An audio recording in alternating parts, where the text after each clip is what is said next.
Hello, friends. Welcome to Leader Tribe. This is Dr. Rob. Before you even hear the bumper music today, I want to tell you what's going on. I recorded a live interview with Patrick Lencioni, but this was the first time I had ever tried to record an interview. As a result, the microphones were bad, they weren't placed right, and the recording was terrible. Actually, the good news, Patrick's recording was pretty good. The microphone that I was on, the recording was terrible. And so what I did is I went back over this recording and I re-recorded myself asking the same questions, making the exact same comments as I did in the interview, and then dubbing them over the original. So the sound's going to be a little weird on this one. Don't worry about it. Just listen to the interview. This is the first ever interview ever heard on the Leader Tribe podcast. Part 1 today, Patrick Lencioni. Are you ready? Here we go. Hi, this is Patrick Lencioni, and you're listening to Leader Tribe. You're listening to Leader Tribe, where leaders are made daily, but never in a day. We're talking skills that are relevant, researched, and ready for action. Apply these and you will grow. Here's your daily dose of growth with Dr. Rob McClellan. Hello, Leader Tribe. It is a great day today. Get to do a live interview, person to person, with Patrick Lencioni. You might have called him Patrick Lencioni. Lots of books. I reference him all the time. The best writer out there when it comes to organizational leadership. Absolutely love this guy. Hey, Patrick, thanks for being here today. It's truly an honor and a pleasure to be here. It's fun. Pat, most people here are going to know you from your books. The Five Dysfunctions of a Team is one of your biggest. Obviously, your book, The Advantage, your first one that wasn't a leadership fable, has just swept the market. I mean, it's being used in every kind of organization out there. Two of my favorites from before that, not only Five Dysfunctions of a Team, but Death by Meeting and Getting Naked. One book that most people might not know about is you wrote a book about the family, and it's called The Frantic Family. Really helpful for those people who are in the business world and they have busy lives and they're trying to raise a good family. Wonderful. Let's talk about your family. Tell us about them. Well, my wife and I have been married for almost 25 years, and we've got four kids at home. How did I miss one of them? Maybe because I have a set of twins. Okay, there you go. Unfortunately, we grouped them together. Yeah. So I have some twins getting ready to go to college next year, which is crazy, and I've got a 13-year-old and a 9-year-old, all boys. Wow. And so life is crazy and wonderful and messy, and it's just a wonderful thing. For those people who know you from speaking engagements or know you from reading your books, they might not know about the Table Group, your full-time company. Tell us about the Table Group. Sure. The Table Group is all about helping organizations become more effective or healthy.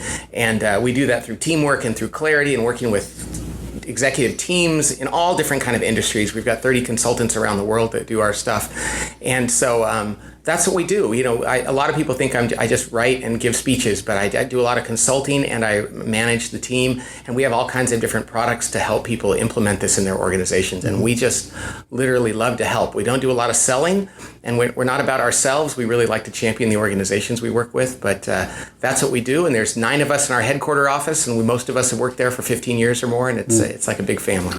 So it sounds like all of the organizational health principles that you talk about and write about, you get the opportunity to put them into practice as well. We actually do. It's tough to promote it if you don't practice it. Amen. And it's messy, though. Mm-hmm. It's like a perfect family there's no such thing. It's a messy thing, and that's the way our company is, too. You make a great point. There's no such thing as a perfect family, a perfect company.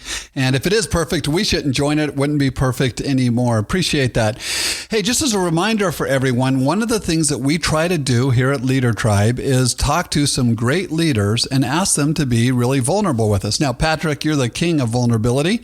We appreciate that a great deal. So here's the question we'd like you to do is think of a time in your life where things were going pretty well for you. You seemed to be on track, but then something happened. Perhaps you got sidetracked a little bit, maybe did something that was dumb or something didn't work out the way that you thought it would. and all of a sudden you become a little insecure on the inside. You start to question yourself. And when that happens, perhaps you were headed for a promotion, you didn't get the promotion, something was really disappointing in your life. Lots of leaders get there. No one talks about it. So what we like to do is say, someone like you, is there a time in your life that comes to mind? Would you share that with us? Then turn around and look back to that time and give yourself some advice from where you're sitting today. Looking forward to hearing what you have to say. You know, there's a very clear time. I've had a number of these, but I got out of college and I got the best job of anyone in my college. It was clear based on a book that was written and articles written. There was this one company that everybody said that's the number one place to work in America. There was a book about it. And I got that job, and everybody thought, including me, my life was set. You know, everybody, because when they recruit you, they're like, you're going to make all this money, you're going to change the world, you're going to do all this stuff as a management consultant. Well, of course, they do that to recruit you, and they had a great PR department. But after being there for 2 years, and it didn't even take 2 years to realize it, I realized it wasn't for me, and that I wasn't great at it. Wow. And I remember thinking, what's going on? I got this great job, and I thought my life was set, and now I'm not actually succeeding in this, and I don't feel like this is what I'm meant to do. I don't think that's what, you know, God really had intended for me. And fortunately, I had a couple people at that job who said, you know, this one guy came alongside me and said, I think you're a diamond in the rough. I don't think this is for you, but you have really great potential. And then the partner at the firm, her name is Meg Whitman. She's now the CEO of Hewlett Packard. She said, you would be a great partner. In other words, you're really good at the highest level of what we do, but you're not very good at the lowest level, which is like doing the actual analysis. And she was right, but it was really painful because I had to leave. And I thought, wow, what's going to happen? Wow, did you hear that, friends? Hey, this is Dr. Rob again, back in the studio. That's where we're going to pick up tomorrow. Patrick gets super vulnerable about the fact that he had to go through this failure in life. He was going to be embarrassed with it because he got the coolest job out of everyone who was getting their MBA, how he processed that and what he thinks about that today. I asked him to get vulnerable about how he really feels and about the pain of it, and he does. That is where we're going to pick up tomorrow. Until then, much love. I'm out.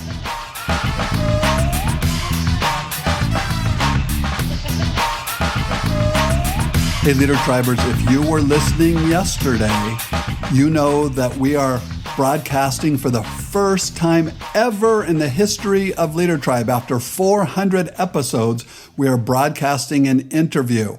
The interview is with Patrick Lencioni. Some of you know him as Patrick Lencioni or other things, but he pronounces it Lencioni, so I'm going to go with his interpretation of his own last name. Having said that, we listened to the first part tomorrow, and we got right to the place where he's talking about some failure. So we're going to back that up a little bit, and then we will end the podcast today talking about, just for a second, kind of recapping what we heard.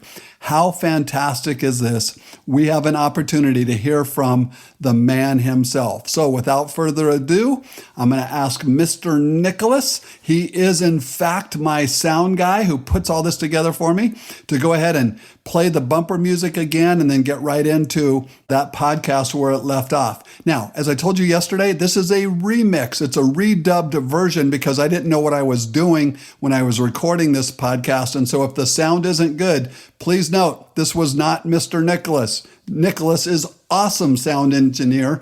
And so anything that's bad about this podcast, that was before I had ever met him and had the privilege of working with him. And so the bad sound on this has nothing to do with my incredible sound engineer, Nicholas, who has made me sound great for over a year now. So much love, Nicholas. And for the rest of you, here goes the second half of the interview with Patrick Lencioni.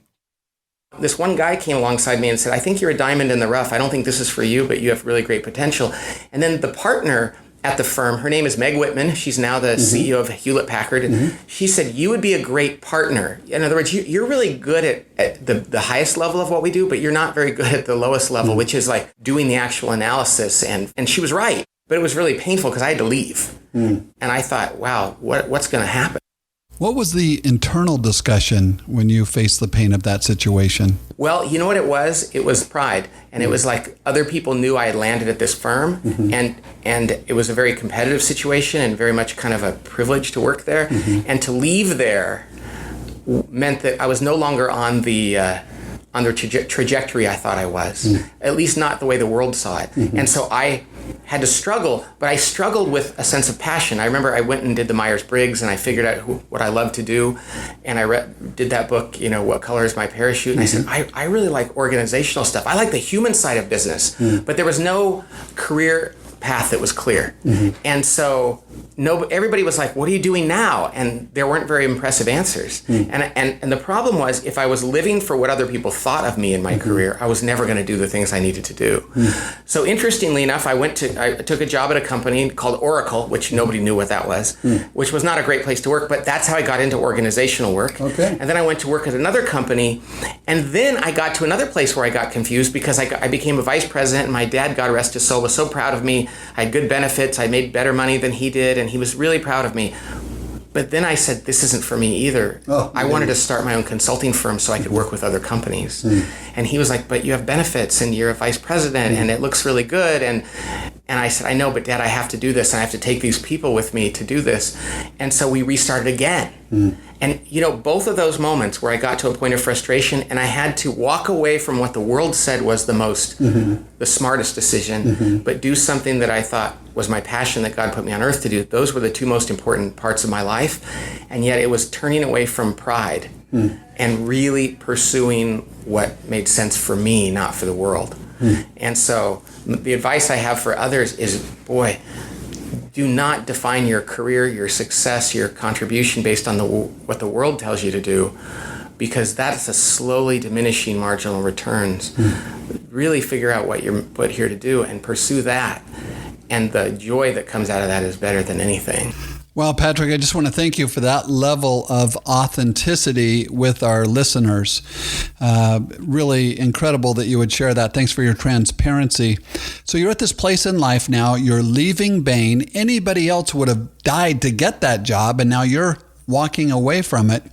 At that moment, if you had to, from today, look back and give yourself some advice, what would that advice be? It would be vulnerable enough to know when you're not in the right place, and be comfortable enough to know that you can say, that's not an area of success for me, and realize that that's how we grow. I mean, up until that point, I'd never failed at anything. And I thought that was a badge of honor, and it was actually a very dangerous thing. Learn to fall on your face and stand up in front of everyone in the world and say, wow, that's not my thing, is it? Don't hide it. Don't be afraid of it, because every other person out there has fallen on their face at least once. And nobody has done anything great in the world without having done that. Okay, that's going to blow up in the Twittersphere when you say, I had never failed, and that was a very dangerous space to be in. Oh, it's so scary, because then you're living your life out of fear. And I will tell you this, you're also living your life not for the joy of doing something great, but to avoid doing something bad. So what you're saying is it was playing defense instead of offense. That is really a brilliant insight. Thanks for sharing that. And so success was just relief that I didn't fail. And that's a miserable thing. You should write a book on that alone. Hey, one follow-up question. If you could encourage some of the younger leaders who are listening to work on one aspect of their life, something maybe not in the time of crisis, but something that they can be working on continuously, little bit, day by day, that would help them in the long run, what area would you encourage them in? Well, I mean, for me, if without faith, as a follower of Jesus, I would say that's the best investment you can make, because it's eternal, and that's where I get my peace. And that's where my ability to now be humble or to fail, I realize I'm okay with that. So that's one thing I would say. The other thing is just learn to be vulnerable. Celebrate the mistakes you make, and be that kind of person that's not afraid of that. It's attractive. It's attractive. Human beings smell desperation and false pride. Be the most raw person in the room. Not in a weird way, but in a way that's true to your personality. When people aren't afraid of failure, the things they do and the kind of people that are attracted to them are extraordinary. So get really comfortable being messy. Well, what an outstanding interview. I couldn't be more thankful for today to be in the studio with one of my heroes. Patrick, thank you so much. It's really a pleasure for me. Thanks for having me. Well, that's it for today. To all the members of the tribe, I want to say thanks so much for being with us on this very special day. And be sure to jump on over to leadertribe.com, check out the freebies there, and join us next time for another Daily Dose of Growth. Thanks for joining us on this episode of the Leader Tribe podcast. For all the free bonuses and growth articles, join the tribe. It's free. Just head on over to leadertribe.com to sign up, and we'll see you tomorrow for another Daily Dose of Growth.